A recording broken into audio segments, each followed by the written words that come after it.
Ça a été laborieux. Salam alaikum à tous, on se retrouve pour le débrief du match entre le Maroc et la Tunisie. Victoire du Maroc. 2 buts à 0.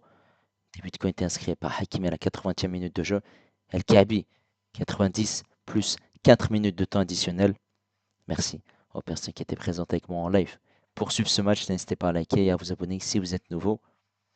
Voilà, les statistiques sont largement en faveur du Maroc avec 16 tirs, 3 tirs cadrés, 2 buts pour cette équipe. La Tunisie, c'est 4 tirs, 1 tir cadré. En première mi-temps, ils étaient à 0 tir.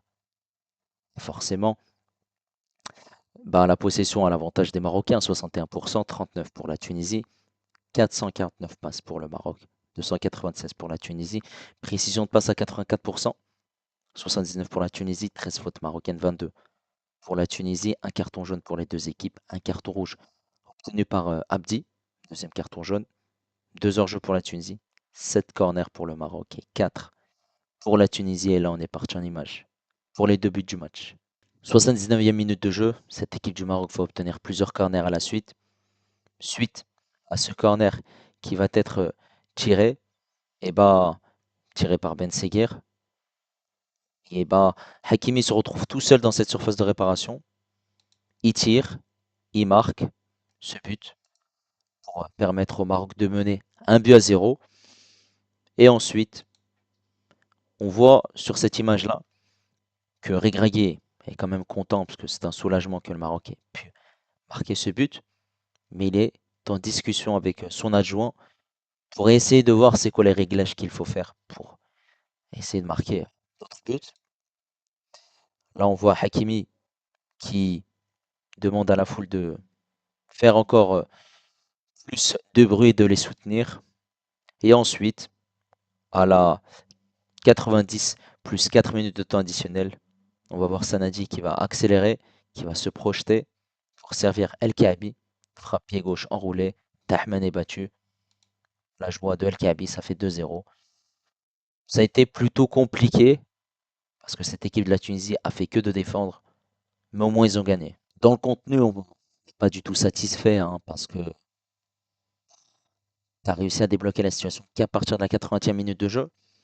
Première mi-temps, voilà, tu vois des joueurs qui sont tendus côté tunisien.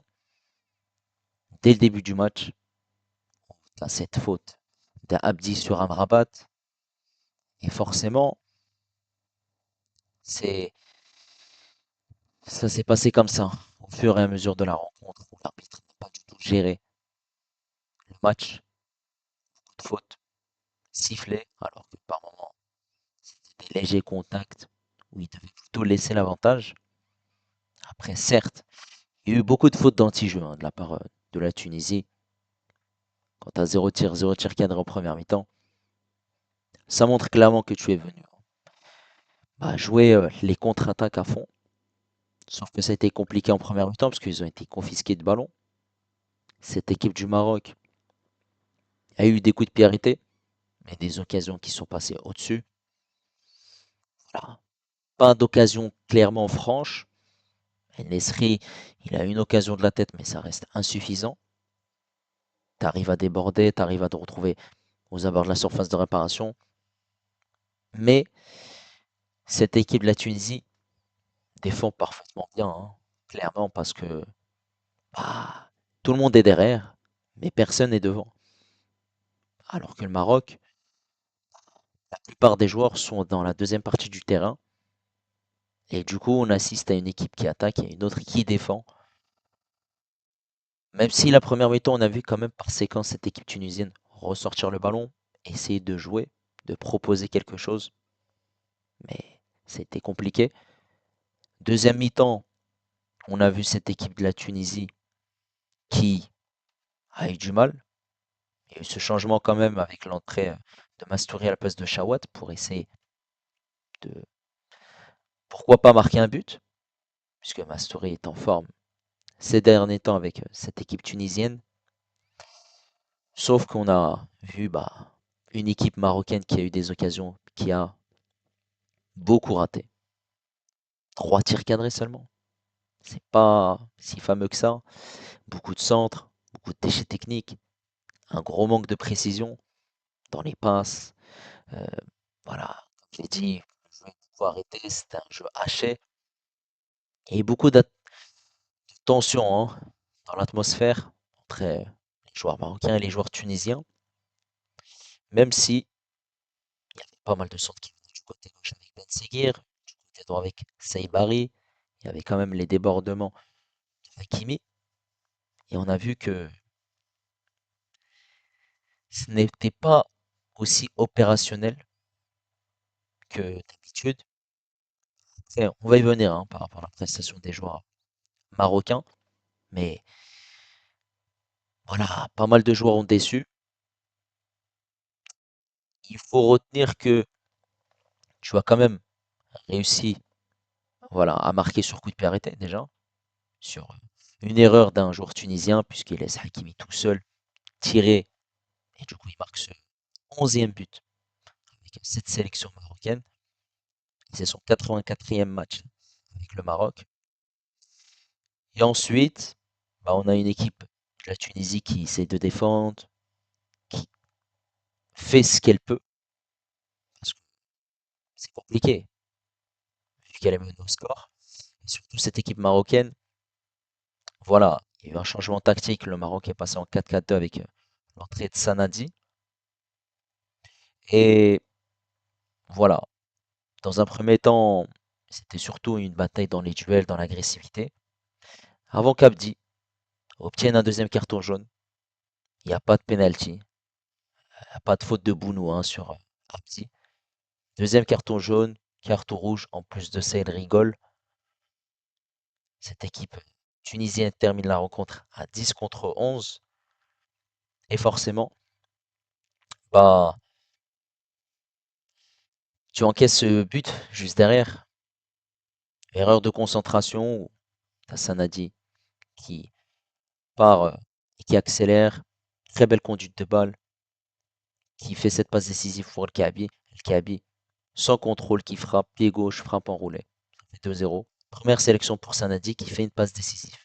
Maintenant, on va revenir sur la prestation des joueurs marocains. On va commencer par Bono, qui, voilà, n'a pas eu grand-chose à faire. C'était plutôt tranquille. Un tir cadré seulement pour cette équipe tunisienne. Un match tranquille pour Bono. Côté droit, Hakimi, une nouvelle fois décisif. Il se retrouve tout seul dans cette surface de réparation pour marquer ce but. Et surtout, on avait un Hakimi qui, voilà, défensivement, il a fait le job. Il n'a pas eu grand-chose à faire. Il a fait pas mal de retours défensifs aussi. Offensivement, en première mi-temps, on l'a pas vraiment vu. Il était plus à vocation défensive, dans la combativité, dans l'agressivité, dans les duels. Deuxième mi-temps, on l'a beaucoup vu. Il débordait, il centrait, il combinait, il jouait beaucoup avec Ounahi. Pas mal de combinaisons, d'essayer de varier le jeu. Voilà, une nouvelle fois décisif. Bravo. Point positif, tu n'encaisses pas de but, c'est un clean sheet. Et cette charnière centrale, Yamik Massina, bah, elle a fait le job. Après, elle a fait le job face à une équipe tunisienne qui n'a pas attaqué. Mais, ce que j'ai bien aimé pour Massina, très belle relance. Voilà. Il se fait pas avoir aussi dans son dos. Très bon jeu de tête. Dans l'agressivité, il est présent. Il n'est pas stressé, il dégage le ballon en touche quand il voit qu'il n'y a pas de solution. Ça a été une prestation costaud hein, de la part de Massina qui s'est pas fait avoir par la vitesse des joueurs tunisiens. Bravo. Ali Amik à ses côtés qui voilà, était plutôt correct. Bonne relance. Dans l'agressivité, c'était top. Et voilà, ils jouaient de manière simple. Très très peu de déchets techniques. Ils ont assuré. Côté gauche, Belhamri, on a beaucoup vu déborder hein, sur ce côté gauche pour essayer d'apporter, de varier, de centrer, de combiner. Voilà, c'était par séquence. Il débordait pas forcément, voilà, constamment sur ce côté. C'était en fonction si ça se jouait. On voyait par moments qu'il combine avec un Rabat ou un Khanous, mais voilà, il n'a pas su se montrer décisif, mais j'ai trouvé ses centres, ou même son apport offensif plutôt pertinent. Maintenant, ce double pivot, Amrabat ou non? Amrabat, intéressant dans la relance. Voilà. Jouer de manière simple. Il ne s'est pas fait avoir aussi au niveau du pressing. La Tunisie, très très peu de déchets techniques. Certes, il a commis des fautes. Son gabarit, il n'a pas eu vraiment du mal face à cette équipe tunisienne. Il jouait vers l'avant. C'est ça qui est positif. Ounahi, qui fait un gros match. J'ai trouvé techniquement, ça a été très fort. Voilà. Il nous a proposé des dribbles. Il partait vers l'avant. Il combinait. Il jouait simple. Il jouait avec Hakimi. Il partait aussi. Il s'est trouvé des solutions. Voilà, prestation très très intéressante dans le jeu, dans les combinaisons. On n'a pas vu un Ounahi qui tire, Ounahi qui se retrouve aux abords de la surface de réparation. C'est ce que je trouve dommage. En numéro 10, El Khannous qui a eu très peu d'occasions. Et c'était un peu plus compliqué, j'ai remarqué, face à une équipe de Tunisie qui, voilà, a bien défendu. Et pour El Khannous, il n'a pas forcément eu énormément d'espace. Même lorsqu'il est en position de tir, c'était compliqué pour lui. Voilà. J'ai senti quand même une prestation, on va dire, plutôt compliquée pour lui, puisqu'il n'a pas vraiment pesé sur cette rencontre. Comme Saïbari, sur ce côté droit, qui voilà, n'a pas été tranchant, n'a pas été efficace, ça n'a pas été intéressant. Pourtant, ces deux joueurs, El Khanous et Saïbari, ont été pertinents lors du rassemblement du mois de mars, mais là, ils n'ont pas été efficaces. Et je trouve que ils sont passés à côté de leur match, malheureusement. Ben Seguir à gauche, je trouve que c'est pas une grosse prestation pour lui.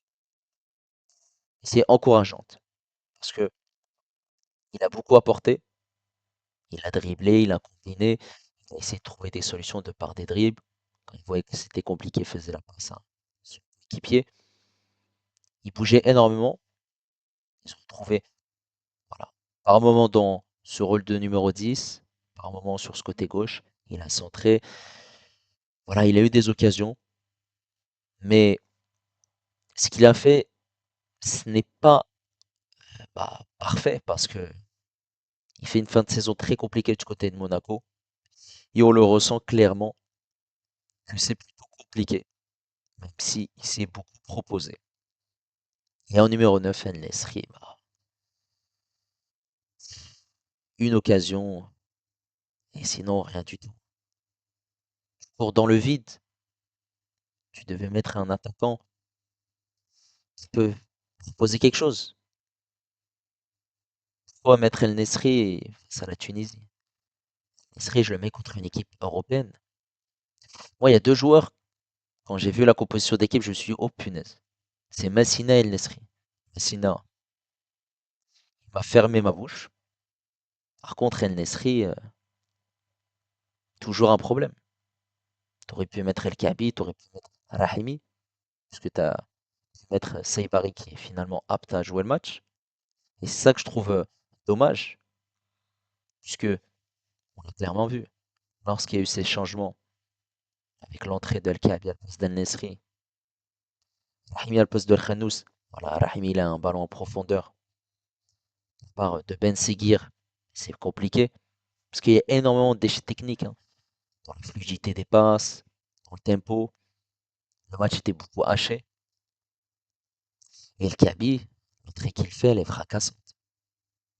Parce que il arrive à marquer ce but et à se montrer décisif. Forcément, c'est pertinent pour lui. Parce que bah, ça montre comme quoi on peut compter sur lui. Et c'est ça que j'ai bien apprécié dans ce qu'il a fait. En plus de ça, voilà, sans contrôle, frappe pied gauche enroulé. Parfait. Ça n'a dit, la conduite de balle aussi, elle est intéressante. Et en plus de ça, lorsqu'il n'a pas le ballon, on l'a vu aussi, pressé, déstabilisé. Et mettre de la haine et de la combativité dans ce qu'il faisait, dans le jeu sans ballon sur ces joueurs tunisiens. Première sélection, première passe décisive. Bravo. Il a fait la passe dans le bon timing. J'aurais bien voulu voir Igaman, mais bon, il a fait jouer 4 avant-centres, El Nesri, El Kaabi, Sanadi, Rahmi, soit titulaire, soit ils soient rentrés en cours de match. Voilà. Ce qu'on peut retenir aujourd'hui, c'est que bah, le Maroc a su quand même réagir en deuxième mi-temps. Tu n'encaisses pas de but, mais dans le contenu, c'est encore problématique. Et il y a quand même pas mal de réglages à faire, malgré tous les absents qui sont présents. Il y aura ce match contre le Bénin pour essayer de proposer du beau contenu et du beau jeu surtout. En tout cas, n'hésitez pas à me donner votre avis concernant la prestation des deux équipes. N'hésitez pas également à liker et à vous abonner si vous êtes nouveau. Et moi, je vous dis à la prochaine. Ciao les amis et dis-moi